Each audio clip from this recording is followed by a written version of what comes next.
Morgan. And I'm Jake, and this is Neverland Navigation Radio, where we talk about our favorite and least favorite things about EPCOT. Yep, that's what we're doing today. We're doing our top 5 favorite things about EPCOT, and then our 5 least favorite things about EPCOT. I love EPCOT. I love EPCOT too. EPCOT's a special, special park to me. And to a lot of people, it's Disney World's second park. Right. It began as Walt Disney's idea for a city and what a city could be in the future and how a city could benefit the lives of all the people who live there. And then he died, and the idea kind of evolved into what it is now, which is a World's Fair themed theme park. Right. It's half the future and half World Showcase. And it's also where I got engaged. So Right? So it's special to you, but it's special to everybody. It's special to everybody. Yeah. A lot of jokes. Every person comes out tired. It's definitely got a reputation too for, Yeah. the World Showcase, and it's a I think there's a landmark. lot of misconceptions about Epcot too. You know what I mean? I think the edutainment aspect made a lot of people think that it wouldn't be as fun It's as the Magic Kingdom. field trip park. Yes, but I love it. That's what people, kind of thought about it, but Right. Epcot always kind of held a special place in my heart because it's got a really unique vibe about it. Absolutely. And it's one that I really enjoy. Yeah. Same. Yeah, there's a lot going on at EPCOT. A lot has changed, especially in recent years. And its current state, I think, is going to kind of define how we think of our favorite and least favorite things, because Sure. we have no choice. It's the world we live in. Yeah. It's what's there now. Yeah, in the year of our Lord 2022, we're going to talk about what we love and what we don't love as much about a lot of people's favorite theme park. Yep. Right. Am I starting or are you starting? Oh, I'll start. I Okay. never start. I'll start.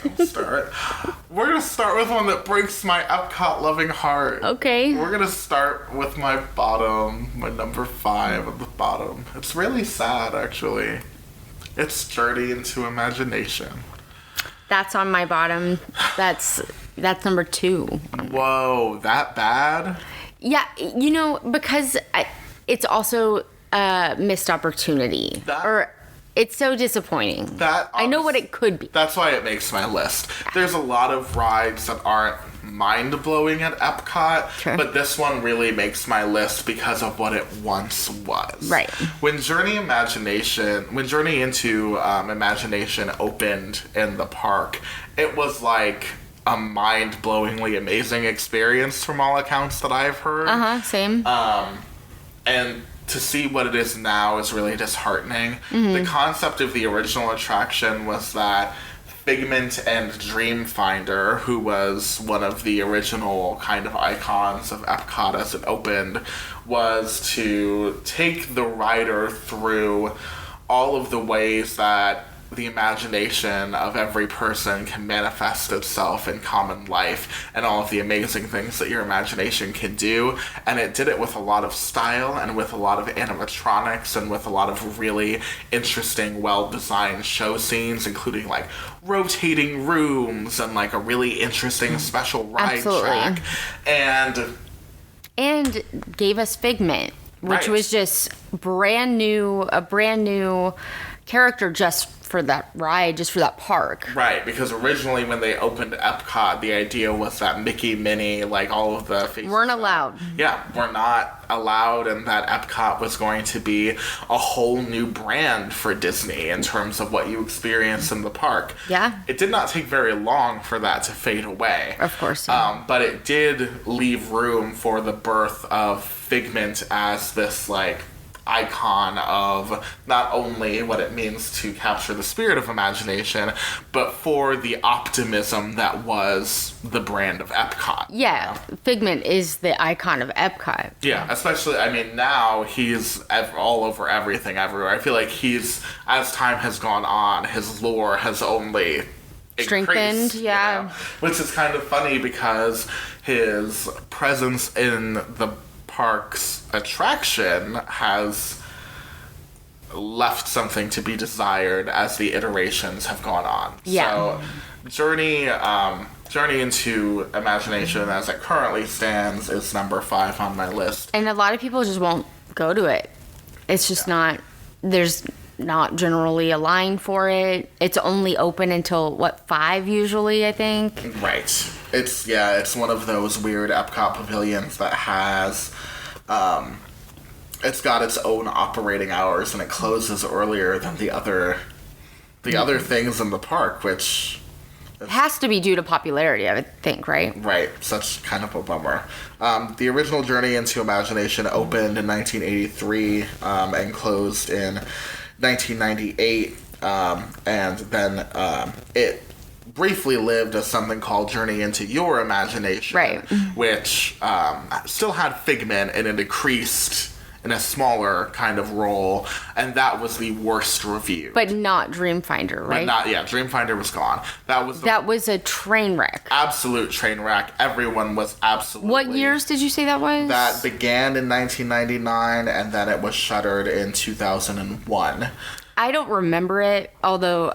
that is during my time, but I have just heard over and over train wreck. Well, that's when, the current kind of setup for the ride as it is now kind of was started. They just retooled what was already there into its current version. Right. And added more Figment, because everyone was like, what the heck? Barely any Figment, no Dreamfinder at all. Right. People felt really... outraged by what they had turned it into. Right. So they kind of did a quick fix on it to make it into what it is now. You're right. And that's what has been here since 2001. So it's been 20 years since the ride... 21 years. Well, 21. But it's been 2 decades since the ride has been touched in any meaningful way. And how disappointing. And it's been a bad ride for that long. I do not understand what they're thinking with this bad smell thing that they do in a bunch of different attractions. For those who have not been on the ride, as it currently stands, it's been reimagined as the Imagination Institute, and Eric Idle is there as Dr. Nigel Channing, right, who is conducting an open house and has invited you to see what they are working on as this team of researchers explores the workings of the imagination through the 5 different senses. Right. Now, Figment is popping along. And it's a dark ride. You can take any age child with you. Right. It is, it's a... Omnimover. Big red ride car. Yeah. And then Figment kind of pops up and derails your experience and puts the fun into imagination, kind of. Or is supposed to. It turns out that the attraction it has a lot of problems. I think overall the concept of the attraction is not a bad one. An Imagination Institute, in theory, sounds fun. Right. And for Figment to come along and kind of hijack your journey, sure, and put the fun into imagination, I don't mind as a concept. But the execution is it's very lackluster. The effects are extremely unimpressive, in my opinion. And wearing out. And have kind of decreased in their quality over time. Right. And I would say the story of the ride and the script of the ride are kind of grating. It's kind of annoying. Mm-hmm. It's kind of irritating anytime that Figment and Nigel get into these back and forths. And I don't think the payoff of the ride really aligns with what you are hoping to be a rewarding experience. I feel like before the ride was an inspiring kind of homage to all the things that you can do with your imagination as a rider, and now it's kind of this quirky little side story that doesn't pay off in any meaningful way. Right.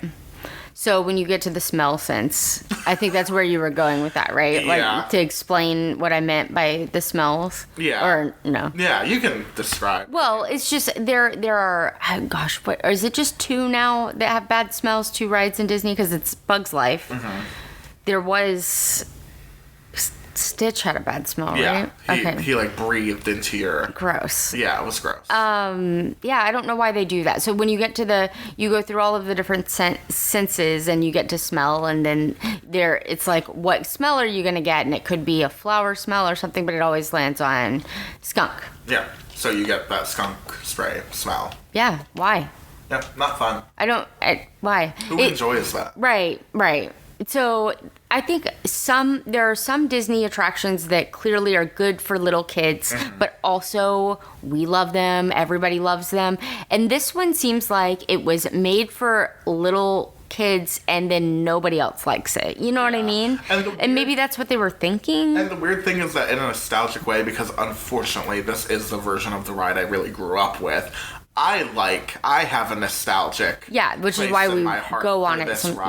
But that doesn't mean I don't know that it's bad. Right. You know, I know it's a lackluster attraction, and that kind of makes it worse for me. Right. And knowing the history and having seen footage of the incredible first version of the ride, this one is such a downgrade in such a major way that I almost wish they would just start over. It's hard to understand how it got worse. You know what I mean? Like why that was allowed to happen and then stayed.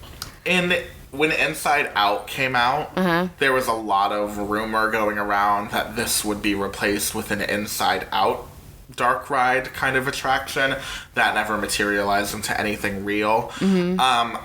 I was against that because You didn't want to lose Figment? I didn't want to lose Figment, and I didn't want to lose the entire history and lore that was created around the idea of Dreamfinder and Figment's journey into imagination. Like, that as an idea and as a concept is so strong, and Figment as a character resonates with so many people. I just think they need to start again.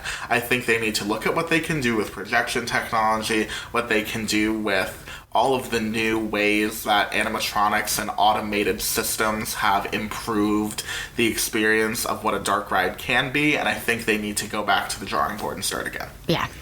I think that's the only way we're going to get a reasonable ride.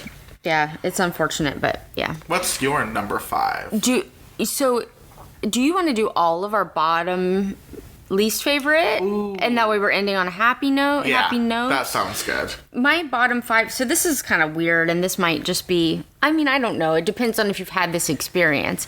But I completely understand how Epcot has turned into a place where people like to drink and people like to do the drinking around the world thing.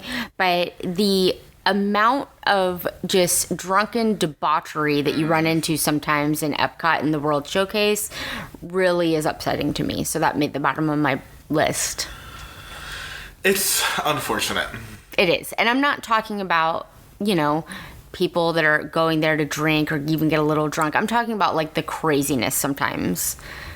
One time, Tori, my friend, and I were going around the World Showcase, and I think we were in the China Pavilion, and we were overhearing this one clearly intoxicated man just go, "We've made it halfway through World Showcase, and we haven't even been racist yet." My God. I feel like the Florida sun and being completely wasted brings out the absolute worst in people. Yes, I've heard some really awful stuff as well. And then you guys have to realize people have little children around. It's just really unfortunate that, the family environment that is Epcot, and I get it, World Showcase is boring for kids to begin with. It's not that I don't understand that. But you have to think about the first-time visitor that's got their family with them, and is now having to not only deal with the crowds and the heat, but is now also having to deal with you clearly way too wasted for your own good, right? Kind of ruining the magic and the experience of it's just a lack of respect for the people around you. That's exactly what it is. And I don't mean to go too hard on people who are just looking to get a little tipsy and have a good time. Listen, there are people who know their limits and can drink responsibly, right? And that is something that Epcot encourages, right? And don't wind up being wildly inappropriate around a bunch of kids, right? It's the people who take it too far, and unfortunately, it has become kind of a common occurrence that happens. It has. It's not for us. No, it's unfortunate. I think. Don't mean to shame those people. Some people have a problem, but it is an unfortunate reality that we all kind of have to face when we're getting ready to take our families to EPCOT. Right, exactly. What's your next on your bottom list? My number 4 least favorite thing about EPCOT right now is, this is kind of, I didn't expect this to be on my list, but I was putting it together, I realized that it had to be, was the Seas with Nemo and Friends. Oh no. This, listen, the Living Seas Pavilion, is kind of remarkable for its aquarium, sure, which is, amazing. Mm-hmm. And I have some fond memories of a young child experiencing the Living Seas attraction the way it was with the elevator. There was like this simulated elevator experience. There were bubbles all around you. You go down to the depths of the sea. I didn't go back there before Nemo, to be honest. Oh, really? Yeah. There was, the attraction in there was different. And it's well remembered. But Nemo and Friends, my problem with it is not that it's necessarily a bad successor to that original attraction.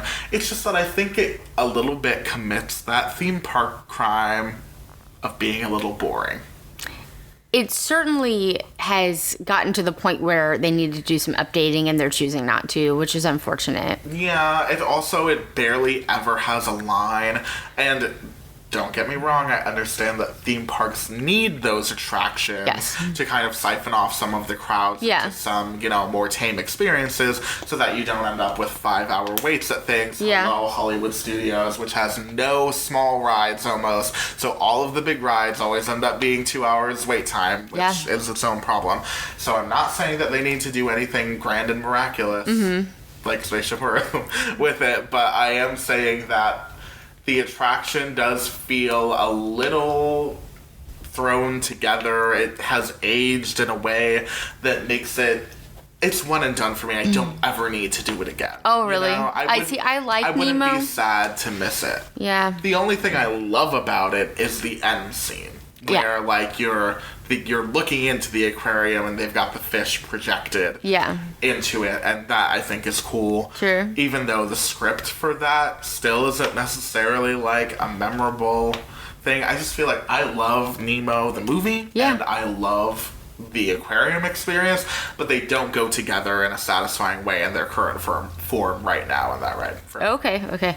Yeah, I would not have put that on my bottom because I do like the Nemo ride, but for me it's also nostalgic in a different way because my child loved it as a young child. That helps. So I see. It's all about what you know. And I do like it, but I don't love it. Right. So unfortunately, sure. It makes sense. Yeah. Makes sense. My next one is just the crowds in World Showcase that seems so much worse because the amount of walkway space that you have, like, it can be really off-putting to your entire EPCOT experience, especially in the middle of a hot day. The hike that is World Showcase is its own thing. Yeah. And the fact that you have to do it in the Florida sun. Right. Every time we walk through the World Showcase now, so, hey listeners, we start almost every Disney trip right now doing EPCOT, and when we come in through, we usually are coming in through the back of EPCOT through International Gateway because we're taking a Skyliner or we started a resort or whatever. Right. Every time we're walking through the World Showcase, that's when the conversation about the heat begins, because we're always about the fact that there's no shade. Can you believe how hot it is right now? Yeah. Does it feel hotter than normal to you? I know Florida's hot, but this is I feel like I'm melting. Yeah. I mean, it's hard as it is, and then when you add the bottlenecks of the crowds on top of it, that's what I'm talking about. You feel claustrophobic, overheated, and you just cannot wait to get out of where you are right now. Yeah. And that is an unfortunate feeling for a theme park. Yes. It's a little overwhelming, I'll say. Yeah, it kind of, I already have some crowd anxiety. Same. So adding, the heat and the potentially drunk people, there's a lot of people with scooters. I can't even imagine how hard that is for them. Oh, Yeah, for like. And then there's some anyone with a people mobility on, device, yeah, like. on scooters going way too fast, and Also, people in wheelchairs. There's so much up and down with the World Showcase over all the bridges and humps and things. I'm sure it sucks sure for it's them difficult, too. yeah. So honestly, I think the World Showcase pathway is kind of just a stressful place to be sometimes. yeah, it can be. Yeah. Yeah. So that's a good thought. I didn't think to put that on my list, but that definitely is like one of my least favorite parts of Epcot. It's one of the things I have to think about. You know what I mean? When we're gonna go. Right. Okay, got to get through this part where we walk. You know. Yeah, it is kind of like an obstacle to your good time. It really is. Yeah. Yeah. The festival things might actually make it worse. I'm sure they do, just for the fact that some of that walkway space now has to be taken up by all of the lines and crowds to look at menus, Right. wait in line for your food, people huddling around trash cans and eating. Right. I mean, it definitely adds congestion, no doubt. Yeah. In addition to the fact that the festivals themselves just bring the crowds into World Showcase. Right. Because that's where all the festivals And stuff they is have at made to it begin so with. that there's basically a festival at any given time. Oh, yeah. Almost. Festival of everything. Yeah. All the time. Yeah. My number 3 Okay. least favorite thing about Epcot. This one hurts my heart too. My bottom 3. It's not because I don't like them. It's because there's room for improvement in what is, one of my favorite places in the world to Sure. be. So I've got to give it to the Grand Fiesta Tour. The Yeah. Grand Fiesta Tour is a cute, fun, simple attraction. It's a boat ride through Mexico, and it's kind of this fun little quirky, zany adventure that you are accompanied by the three caballeros who are Right. looking for Donald, and they're trying to find him in Mexico. Right.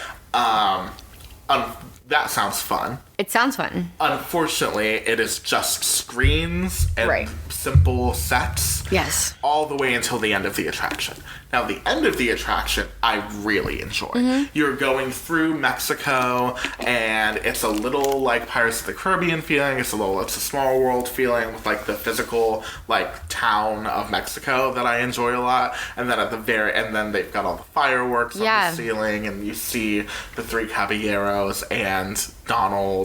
Well, he's one of them, but they're performing at the end. That's all fun. It's not that I don't like that. It's the fact that before that, it's just screens and screens and screens, and it's underwhelming. Yes, it's underwhelming. It's in desperate need of a update. Of a Coco retheme. Well, that's what I think. Didn't Yeah. you say no? I don't know that I need a.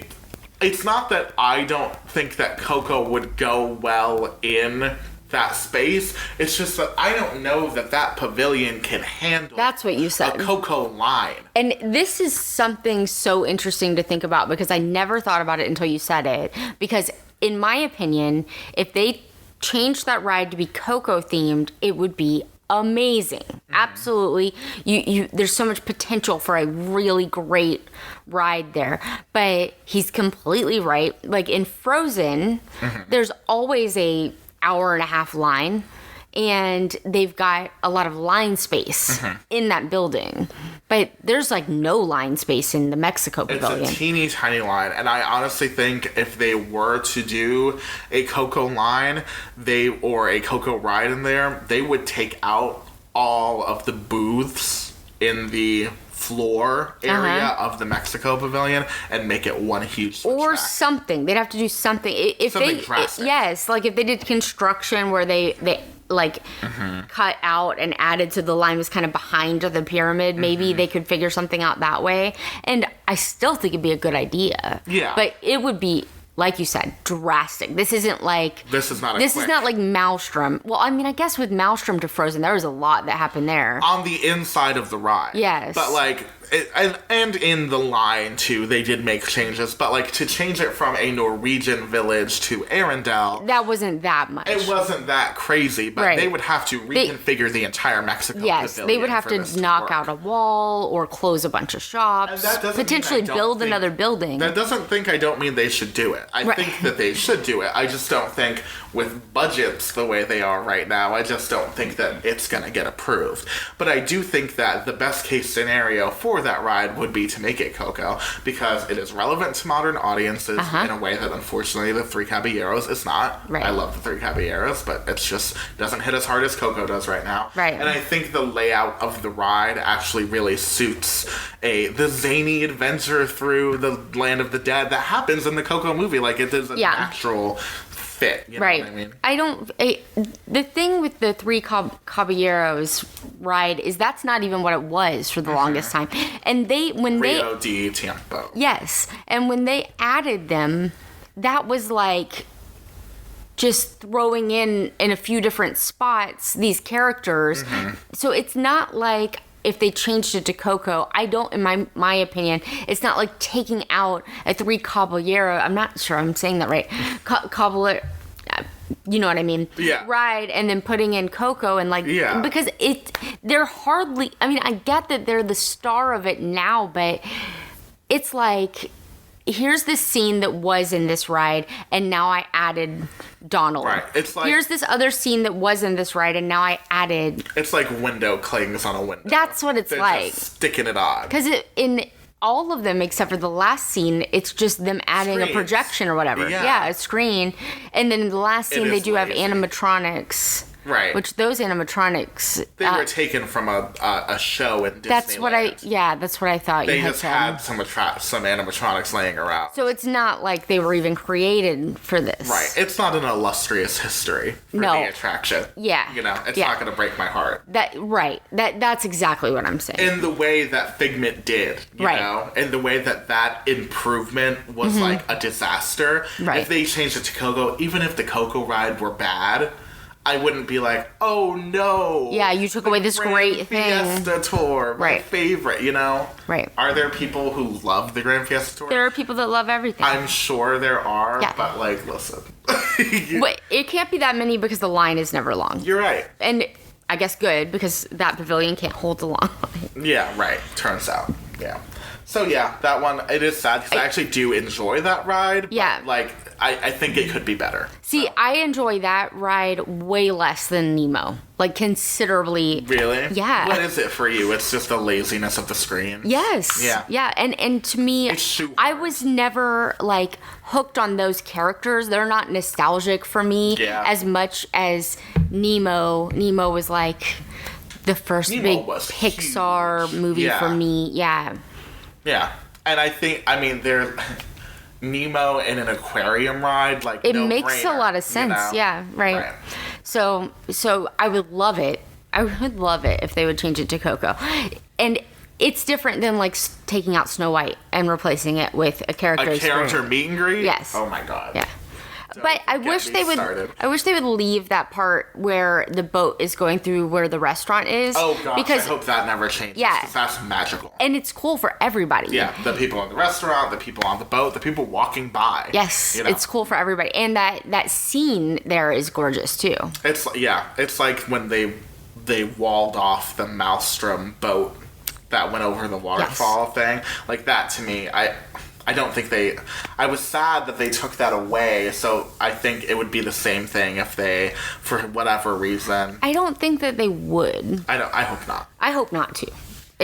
To me, that part, I think that's just a scene in Mexico. You know what I mean? Yeah. I think it would work. Yeah. I think they could make it work. Yeah. Like you're traveling to wherever you're going to interact with Coco. Yeah, and at some point you go through like a screen of fog with a projection. Like Pirates. Get into the land of the dead. That'd be so amazing. Fun. Yeah.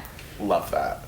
We need to talk to these people that make these decisions. Yeah, get them on the phone. What's your number 2? Well, my number 2 I think was Figment, but now, but you know what? I really would reorganize these a little bit. So now my next one is Lack of Shade. I feel like Epcot might be the worst for lack of shade. Do you think? The lack, like when we are going around the World Showcase and we get to, like, let's say we're going to the International Gateway, which is the back entrance where the Skyliner thing is, the Skyliner station is now. There's a lovely little canopy of trees there. Yeah. And that is like sweet salvation. Yes. Everywhere else around the World Showcase, it feels like you've been wandering through the desert. Yes, and we have had restaurant reservations towards the back of the World Showcase, and when we come out, it was pouring, like absolutely pouring, and then to try to get anywhere, you wind up soaked like you had just jumped in a pool. There's no reprieve. Like your socks, your shoes, I mean, down to your undergarments are soaked. So this EPCOT World Showcase would never be designed now the way it was then for this reason. But I think they need to figure it out. I think they need to do something. I don't know if that means them adding one huge canopy of the flags of every nation to the World Showcase. They have to do it in a way that people could still see the fireworks, though. Yeah. That's the hard part. I get that it's hard. I'm not saying it's not hard, but it is one of my least favorite things. Yeah.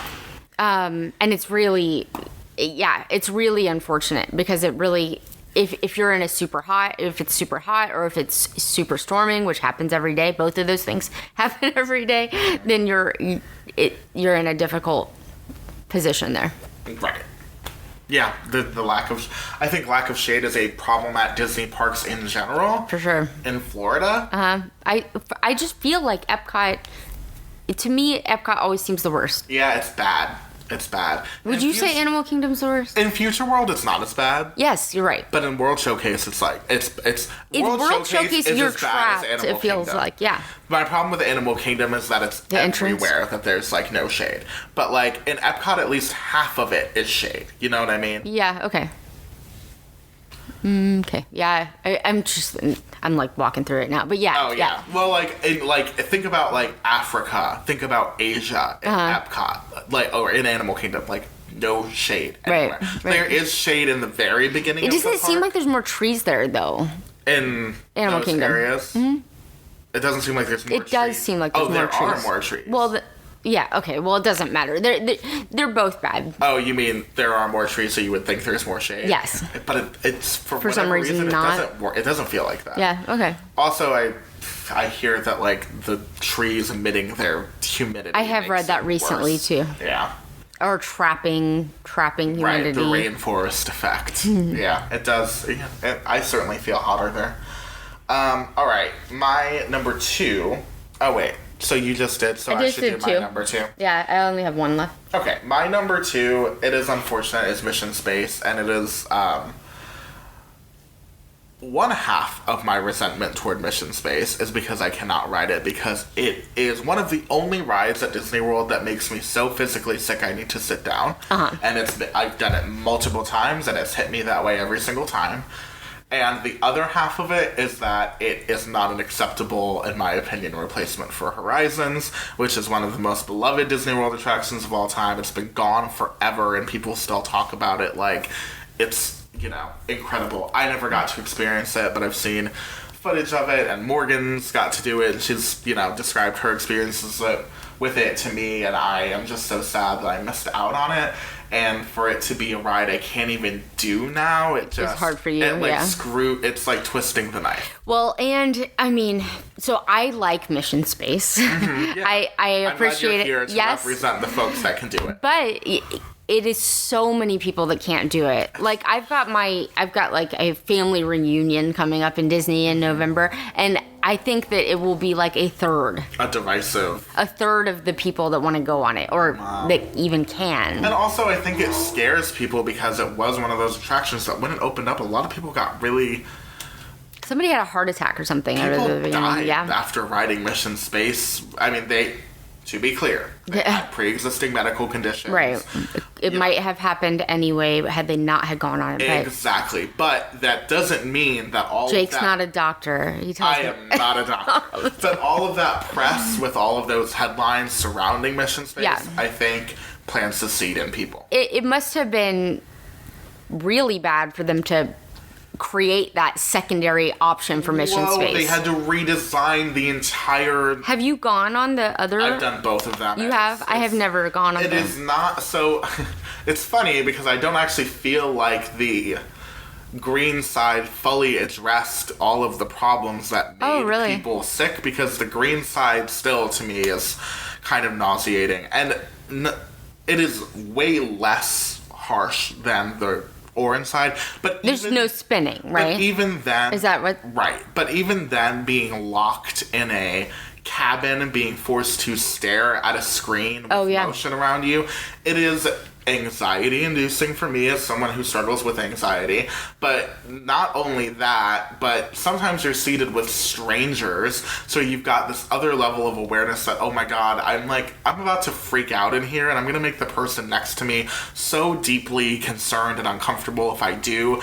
Like, it is a really stressful situation for me to ride Mission Space.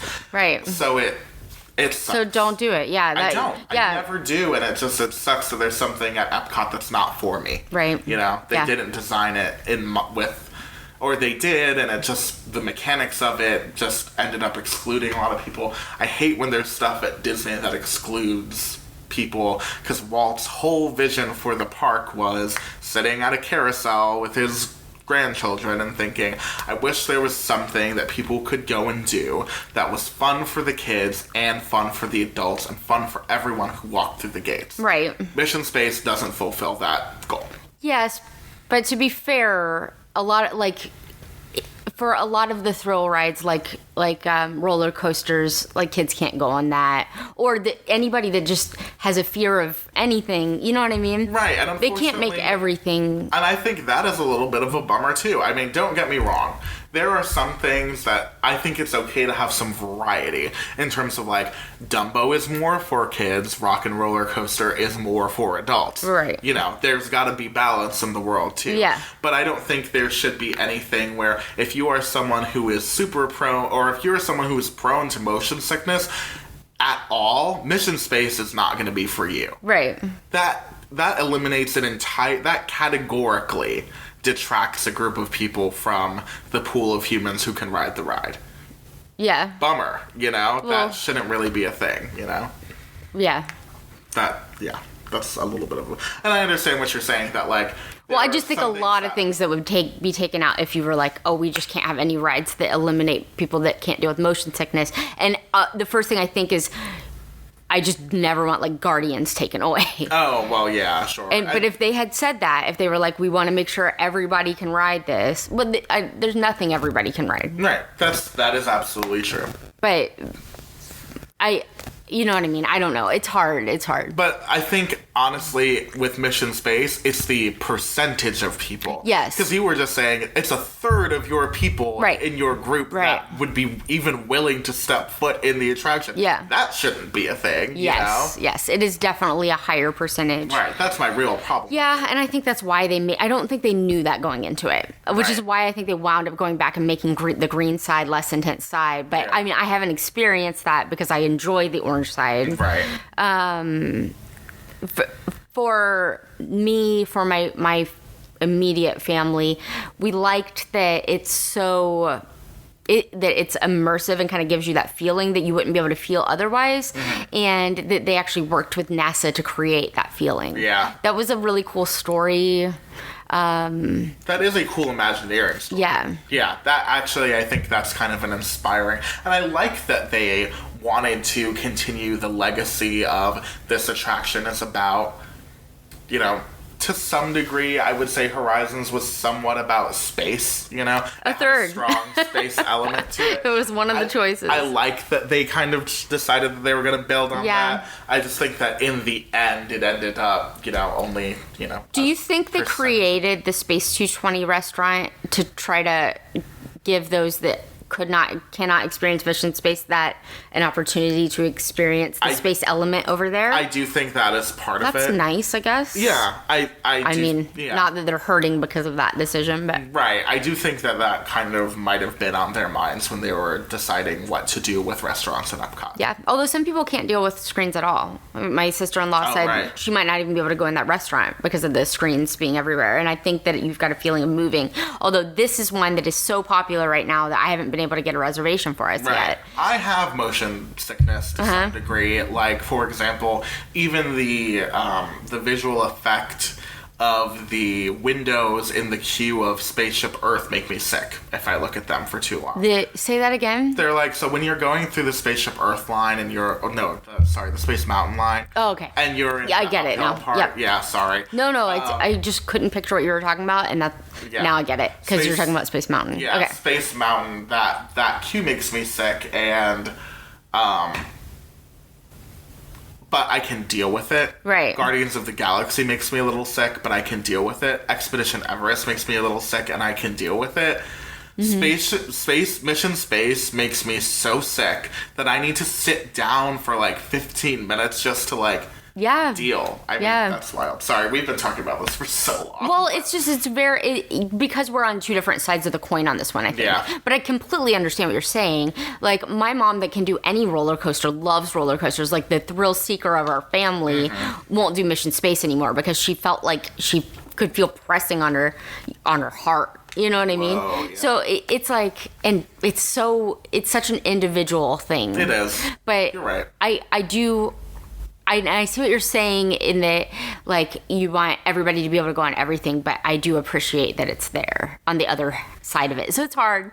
This one involves more conversation because they're so separate. You either love it or you hate it, I guess, you know? And I remember when people were getting sick on it in the beginning, a lot of the conversation was that Horizons was literally for everyone because it was just a dark ride. Right. And that they replaced it with something that only, people... And whenever we talk about this, I'm like, you could say all this exact same thing about Guardians of the Galaxy Cosmic Rewind, and I would die if it wasn't there. Yeah, it is my favorite ride in the entire world. I would go on it 500 times a day if I could. Right. So, you know what I mean? Right, because you love it so much. Yeah, you love it too. Yeah, I do. We go on it every time we go. It's not that I don't love it. It's also, But you get it. You understand. I also understand the criticisms that people have of it if there's it makes a lot. them sick. Yeah, there's a lot of criticisms about Guardians making people sick, and that they felt. I heard a lot before it even opened about people saying that they needed barf bags and stuff like that for that ride, which we haven't had that experience wonderfully. Anyway. Right. What's your number one? We probably have the same number one. We have to. No? Think? Okay. I don't think... Then you forgot something. Go on. Really? Yeah, you say yours. My number one in Epcot is Wasted Space. Okay. I was going to put that on my list. Yeah. For me... I honestly think you should share yours. Are you thinking of Wonders of Life specifically? Yes. And other stuff as well. But honestly, I've got a lot on my list of Wasted Space, so maybe you should share yours. Well, mine might kind of tie in with yours. Oh, really? Because mine is the construction nonsense in the middle of... Construction is...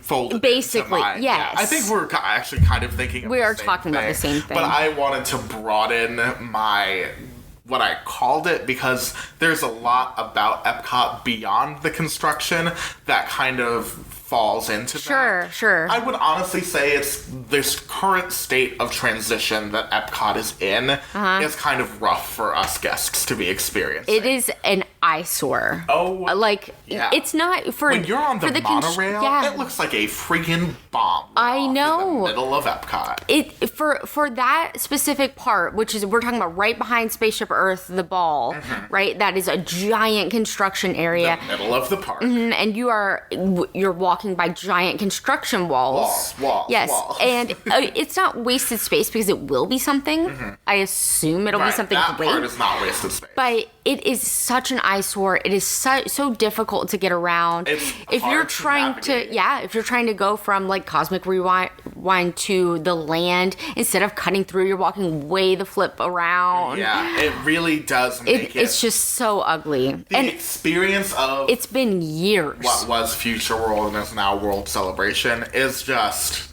it's really hard to stop and think, wow, I love being in Epcot right now. Yes. Because first of all, it's hard to navigate and to know where you're going. Second of all, it's a lot more walking. And third of all, sometimes it's construction sound too. So like you're really taken out of the experience. Yeah. And you have been and will be for years. I hope you're wrong about the 4 years, but it has been going on forever. Have you heard an ETA? No. There is no announced timeline. At least we know they're working on it sometimes, right? And I love that they announced all of these things for the 50th anniversary, but guess what? 50th anniversary is almost over in March of this coming year. And they announced it a few years before it even started. And I can pretty much guarantee you that construction will not be done by then. Ugh. So, unfortunately, the 50th anniversary of Walt Disney World is going to be spent for the entire celebration with EPCOT being a huge construction zone. Right.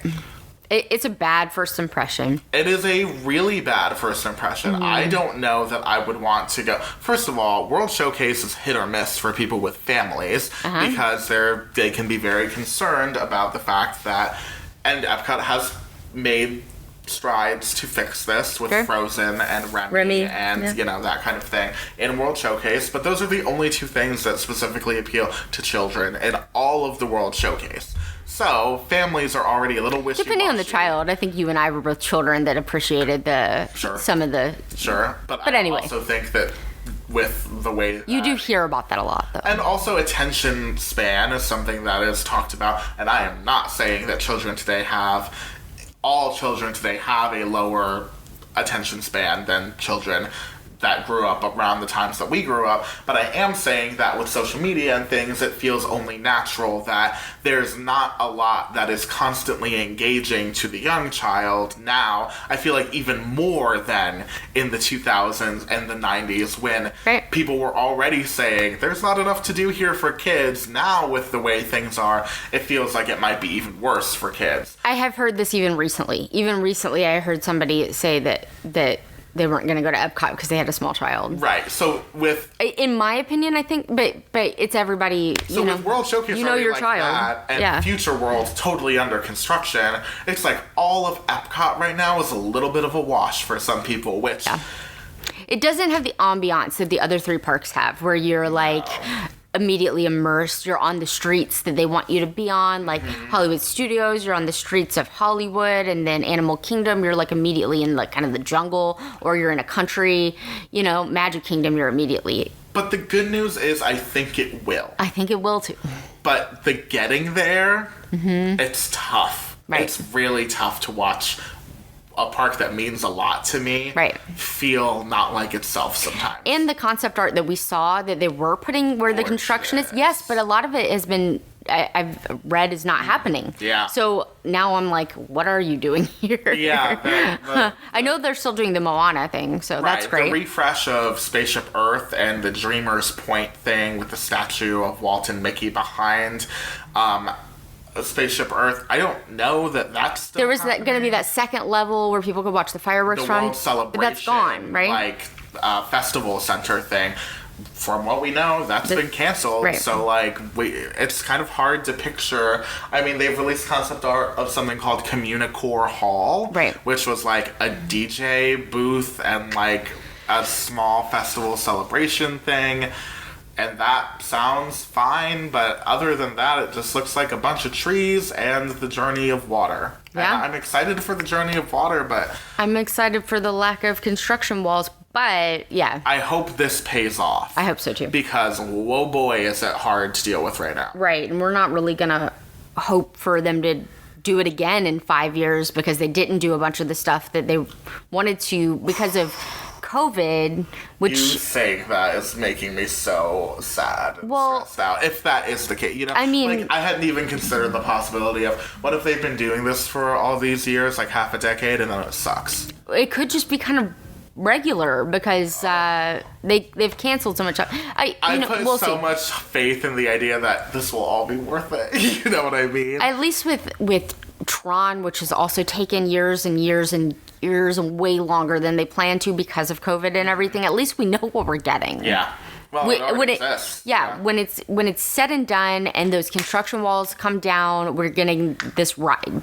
A really cool ride. Yeah, that we already know what it is because it's in another Disney park in another country. Right. But with EPCOT, we don't really know because they said it was going to be X, and then they said, oh no, for budget reasons, we're taking away this and this and this, and now, I don't know. There's no clear picture. For us, there might, I don't know. So construction was your number one. My number one is wasted space. Oh, yeah. And, like, I guess construction is kind of part of that, even though it's not wasted, because it might will wind be up something, being wasted right? space. Potentially. But Wonders of Life.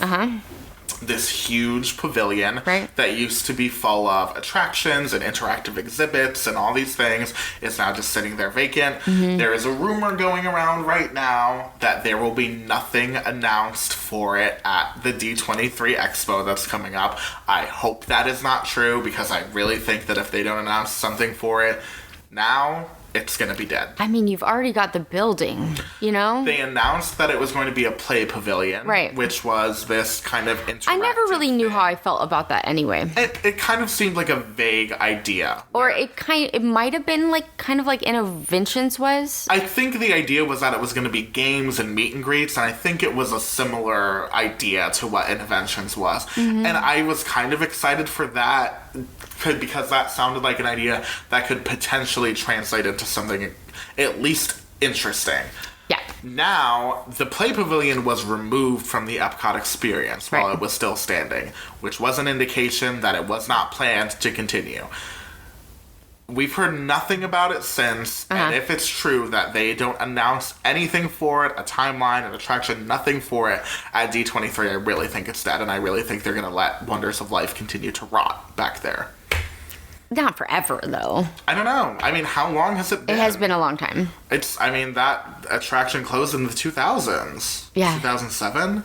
It's been a long time since there's been anything. It's wild to think about food and wine magnets in there. Yeah, you know? right. It's funny, when I was re-listening to our last podcast, I was like, that's when I went back there in the past 15 years, is to get a magnet. Yeah.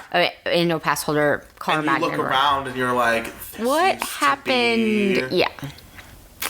Yeah, all right. Yeah, so that's wasted space. Bummer. The World Showplace is wasted space. That blue building between that I didn't even know was there. Canada. Yeah. That used to be the Millennium Village when they were doing the Millennium Celebration.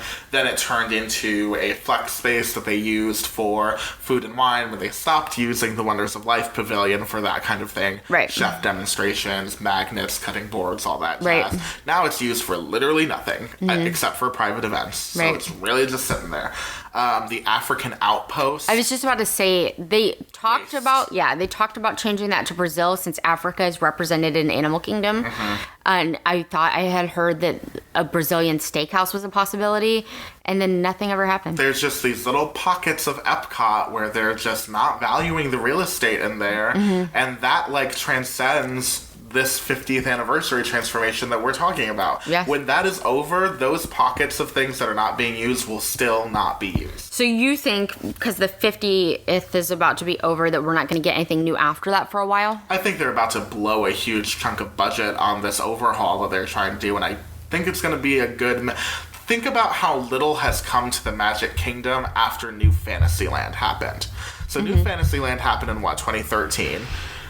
And it's taken us... No, I think it was a little earlier than that, was it not? Probably. It doesn't matter. And it's taken this long for us to get Tron, which is not even open yet. Is that the most recent thing? Ugh, yeah. I think so. I think you're right. So now imagine how long after this Epcot refresh that's going to be done probably sometime next year, maybe a little bit after. Think about how long after that it's going to take for us to get anything new in Epcot. Yeah. I'm afraid that it might be a while. It's worrisome, for sure. Yeah, so that is something to think about. Those little pockets of wasted space just kind of itch my brain in the wrong way. Especially when they take something out and put something else in, and they had this space that they could have used. You know what I mean? Right, and there's some things that don't bother me. Like, for example, there was an attraction that was planned for the Japan Pavilion that never ended up happening, so that's why we have that huge department store in the Japan Pavilion. That's fine. I'm sad it didn't happen. I love the shop that's in there now. It's fine. The Germany Pavilion was going to have a ride when Epcot was constructed, a boat ride, a Rhine River cruise. They walled it off. It's a storage area now. Yes. It's right next to where Beer Garden is currently. That's gone, and it's just a storage area now. those little things. I think those don't bother you because you grew up with them being the way that they are. Right. Though. They made me think, oh, that would have been cool. If it had been promised to you and then not come through. But now that I've been in Wonders of Life and I've ridden Body Wars and I've done all that stuff and now it's nothing, that is what bothers me. Right. Yeah. So, hey, those are the things this was bad news. This was the bad news. We've got good news. That bothered us about EPCOT the most, but EPCOT, still one of my favorites. Yes. And there's a lot to love. There is a lot to love. And recently, the park we always start in. And it looks like in part 2, we'll be able to tell you what those things are. Yeah. Because we've got 5 EPCOT's so complicated that we needed to split this up into 2 parts. Yeah, it turns out. Because actually, EPCOT, the highs are really high, the lows are kind of low. But overall, it's still one of my favorite places to be. Yeah. You know, even through everything, I think, like you said, the highs are really high. So I feel like the things that make it so great make me want to go there. Right. Especially what I think is your number 1. I think that is going to be a draw for us. But you're going to have to wait. You're going to have to wait until next episode to find out what these things are. In the meantime, thank you guys so much for watching. Please make sure to subscribe to this podcast. Or listening.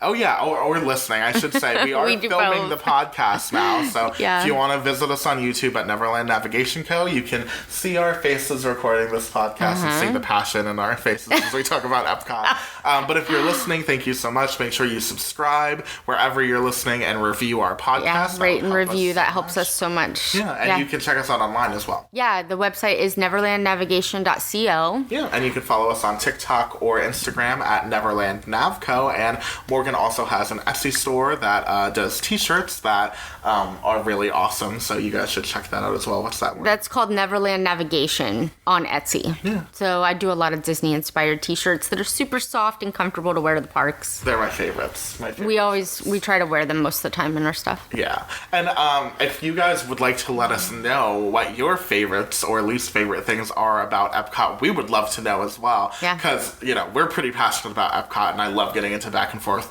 with people about, the things that could be. Spending 30 minutes talking about Mission Space. Oh, yeah. I would do it any time with any of you, so comment. We didn't even get into the different, beginnings of Mission Space. Oh, wow, Because, there was Gary Sinise, and then they changed it. Right, yeah, it's gone through a couple different transformations. Let us know, guys. Thank you so much for listening or watching, and we can't wait for next time. Yep. Thanks. Bye.